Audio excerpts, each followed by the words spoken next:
Yes, my name's Billee McGinley. I will be representing just myself today. Good.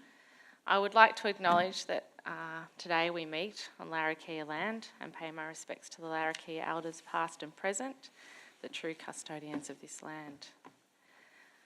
Thanks to the people involved for heading the beginning of the interim report produced for the scientific inquiry into hydraulic fracturing in the Northern Territory, with the poignant quote from the late Stingray sister in Arnhem Land, the beautiful soul who very tragically left us recently.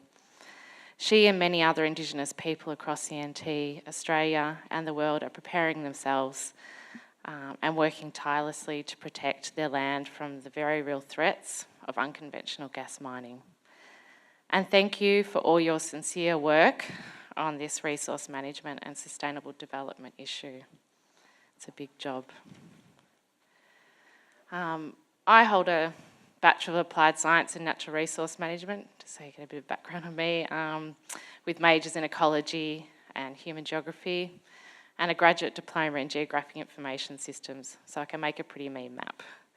I began my studies in the dawn of the Rio Declaration on Environment and Development in 1992, which saw the birth in Australia of the National Strategy of Ecological Sustainable Development and Environmental Protection and Biodiversity Conservation Act 1999, and understand these protocols, policies and principles intimately, and at the time was very much the basis of my education.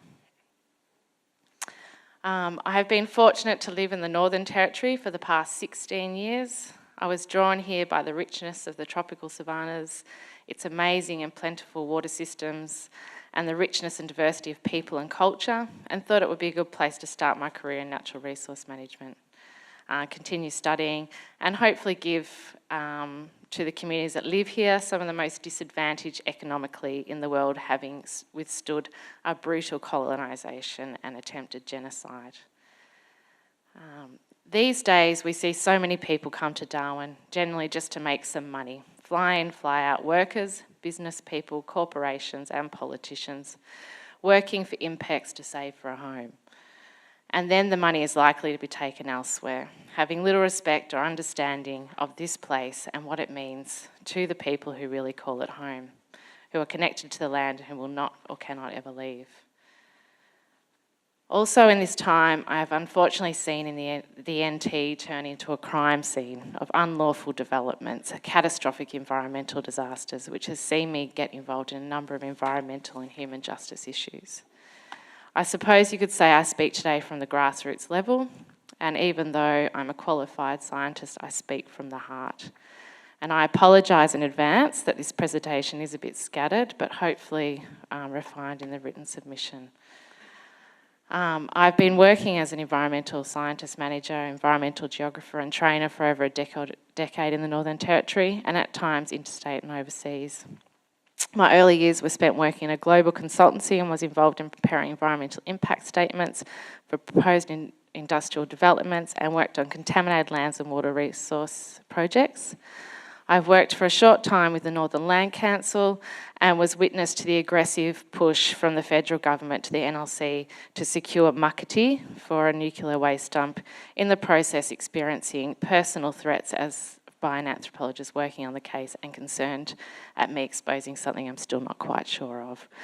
Very fortunately, in the most recent years, before taking a break for the last couple of years to become a mother for the first time, hence my lack of preparation for this, I landed a job working for an Indigenous-run NGO, working for and directly with Indigenous land and sea managers ranges across Australia, including having worked with Nicholas Fitzpatrick, who you heard from yesterday.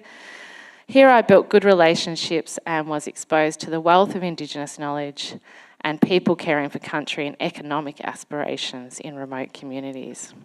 I also time and time again witnessed and heard the unlawful acts by government, tricks by Indigenous land councils and industry to make a buck in the name of economic development for the community, leaving environmental disasters and that the taxpayers are left to clean up, and with no sign of progress for people living in the communities.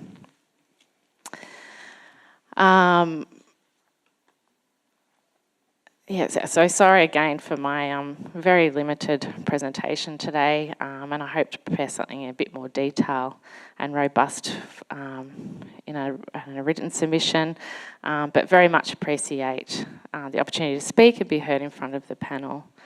I understand this public hearing relates to the interim report that has been produced as part of the scientific inquiry into hydraulic fracturing in the Northern Territory. And this interim report is the basis for further public consultation. The hearing is an opportunity to provide new evidence or comment on the interim report, as you know, and to clarify information. I think much information, evidence, viewpoints, etc. has been submitted, and from what I have seen of this hearing, a lot has been covered in the past couple of days, and some concerns I have had already been raised by other presenters. I must say it has been an extraordinary wealth of information being presented for this inquiry, and is really becoming a review worthy for considering for all developments in the Northern Territory. Because there is so much to consider in this crowd, I'll try not to go over the same ground too much. It's a huge enough job for you all at the moment. So today I sort of just intend to make a few comments about the interim report, highlight further the NT is not fit to regulate a fracking industry. No regulatory framework can mitigate the risks of fracking. Fracking is not ecologically sustainable development. Other individuals and groups have already raised a lot of this adequately in the hearing. I'm going to be talking a bit broadly and we'll hopefully submit, I've already said that, sorry. Let's start with the interim report, the executive summary. I read the full version, just so you can be clear, I know there's a bit of differences. I found a couple of things in the executive summary to be a little demeaning, although not likely the intention, in terms of the potential risks of fracking and public concern, or as stated, anxiety, and confusing with a couple of poorly premised misleading statements. For example, this revolution turned the US from an energy importer into an energy exporter. This is quoted from the report. It transformed the energy market in North America and significantly affected world trade in gas and oil. But in some instances, this transformation took place in jurisdictions that were poorly regulated, resulting in significant environmental damage. It's the last part of that statement, but in some instances, the transformation took place in jurisdictions that were poorly regulated, resulting in significant environmental damage. That didn't sit quite well with me. Is it implying that only poorly regulated jurisdictions will have significant environmental damage? And if so, which report does this relate to? And has someone collated all the data across the US and all the jurisdictions and found a correlation between regulatory systems and incidences of contamination and other environmental concerns? No, it's just a small thing, but it's a very important report, and I think from the onset it needs to be clear, and there's plenty of things to discuss, and that was just a very bold statement. Further to this, just in general, I find it awkward that when weighing up the widespread, irreversible, catastrophic risks of fracking against economic gains in respect to ecological sustainable development principles, that somehow a made-up regulatory framework will magically mitigate the risks of fracking, giving the risk potential less weight. There is no real solid evidence to support this premise either. You know, the full risks and successful regulation is still very uncertain. It is outlined in the interim report that the scientific inquiry into hydraulic fracturing in the NT, the panel will be consulting the Alberta Energy Regulator, who are widely considered to be the world best practice in regulating fracking. However, you do not have to look far to the mounting evidence to show that, as per usual, in this jurisdiction, the community concerns are that the industry are finding ways to keep the regulators off their backs, and there are many unreported contaminated cases, but the stats look good. And there's one widely known case in that jurisdiction, Jessica Ernst, who was trying to sue the Alberta Energy Resource regulators, and they've been rejected on immunity provision, so there is issues occurring there. And And it seems that regulations, do not stop the likes of some of the proponents going about their dirty business, and there are cases of breaches by these fracking proponents all over the world in all sorts of regulatory frameworks, which is easy to gather evidence for. But again, sorry, I didn't have that prepared for today. And then let alone not considering the NT's own track record with the mining industry in general and in regulating the also very dangerous and serious business of uranium mining and exports. In the interim report, it outlines under the petroleum environmental regulations, the decision maker must determine what an acceptable level of risk is by reference to the principles of ESD, Ecological Sustainable Development, and any recommendations from the EPA. There remains, however, uncertainty about what level of risk the Minister can or should consider to be an acceptable level of risk. It also mentions the precautionary principle requires that where there is scientific uncertainty, decisions should be made to avoid serious or irreversible environmental harm. The United Nations defines a precautionary principle as where there are threats of serious or irreversible damage, lack of full scientific certainty shall not be used as a reason for postponing cost-effective measures to prevent environmental degradation. The Australian Academy of Technological Sciences and Engineering's ATSE submission to the Hawke inquiry warns that if management is inadequate, the NT's ecosystems, sedimentary basins, water resources and landscapes will be detrimentally impacted. From the NT's EPA's report on ecological sustainable development, the scope of sustainability and ecological sustainable development ranges from maintaining the integrity of biophysical systems to offering better services to more people to provide freedom and hunger and deprivation. It also covers choice, opportunity and access to decision making, which are aspects of equity between generations. I'm still to see this line drawn in the sand for sustainable and not sustainable in the NT between protecting people and ecology and developments, and it has been crossed many times. I understand it's not the panel's decision or the nature of the inquiry to make final decisions on whether to go ahead with fracking, but I hope the report does do the environmental concerns and risks of fracking justice.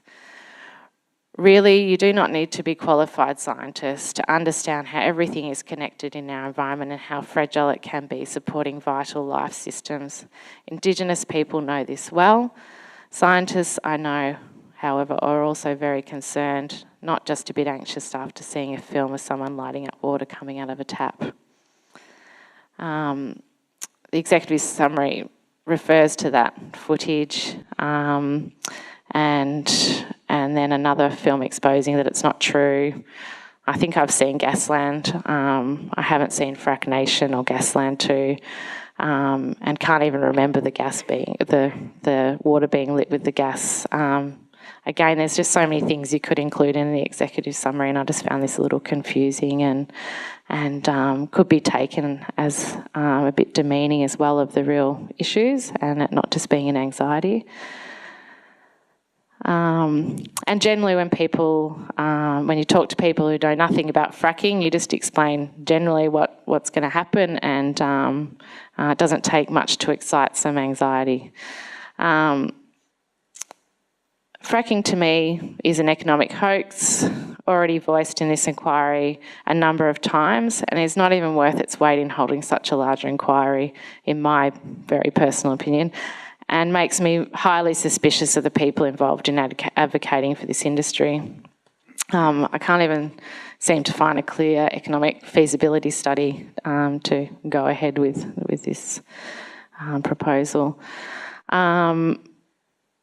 And you've heard from other people and other submissions along these lines. All across the world, these multinational petroleum mining companies are rapidly and devastatingly polluting the earth, and the governments are complicit, and the laws and justice have been stripped remarkably. A recent survey a couple of years ago by Mix FM in Darwin, found 89.1% of the respondents opposed fracking. NT News, 83%. And also there has been in the past some door knocking in some places like Bachelor, and found, you know, again, these sort of percentages of people against fracking. You know, again, this is another development. You know, they're saying economic gain, they say, good for the communities, they say, we can manage the environmental issues, they say. We have heard this all before. Our Labor and CLP governments, regulatory authorities, time and time again show they cannot manage industry, they produce unsustainable economies and are basically ripping off the poor and destroying livelihoods. And now they all of a sudden are going to have going to be world class at managing fracking. You know, a fine example of the past is MacArthur River Mine.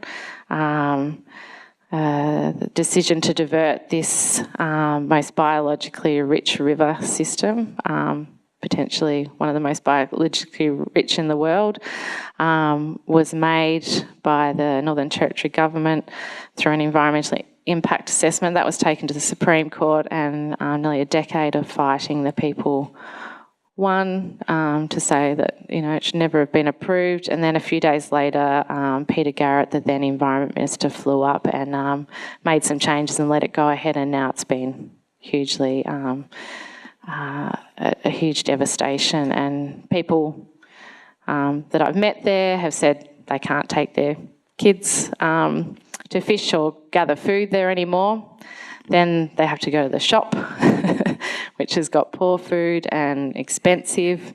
And they said now we can't teach the culture, the language, we can't connect with the people across the other side of the river. So it's, you know, huge devastation. Regulations do not nullify the risks in my eyes, and I think the panel, it'd be good if the panel was careful not to turn this into a scientific defenders of hydraulic fracturing. I don't think the decision should be left to the politicians. Frack Free Darwin yesterday in their presentation listed many politicians who have gone through the revolving door into the petroleum and mining industries. They do not speak for the people of the NT. I hope that the panel thoroughly explores the principles of ecological sustainable development. It is mentioned in the report.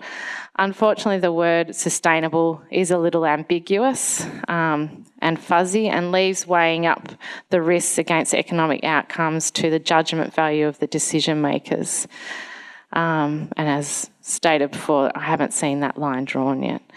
The anxiety around fracking is based on very real and happening threats, irreversible, catastrophic, widespread.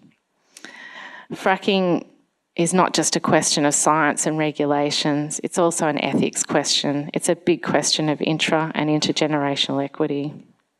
Your responsibility is to find scientifically how real these threats are and if they can be managed, and not to defend or downplay, and need to be careful not to have poor premised, misleading statements.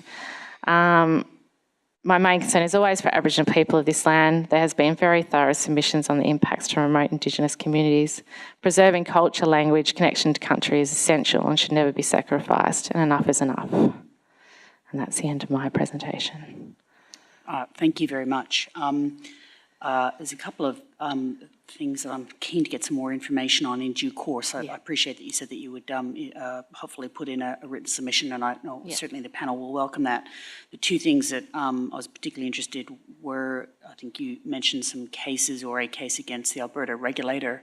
Whatever information you can provide on that would be useful, and also the survey information that you spoke about, which I think on one survey was 81%, the other was 83% opposed to fracking. Again, I would like to know who conducted those surveys, when, where, all those sorts of things as well, because that's not unimportant information. Yeah, and actually that was an important point I was meant to make, is in terms of the perceived public concern with this issue. I'm not sure if the panel's factoring into their social impact assessment that there may be a huge public or a huge movement against the fracking industry, as well as you've seen in other places like James Price Point. We're quite active in the community at the moment, and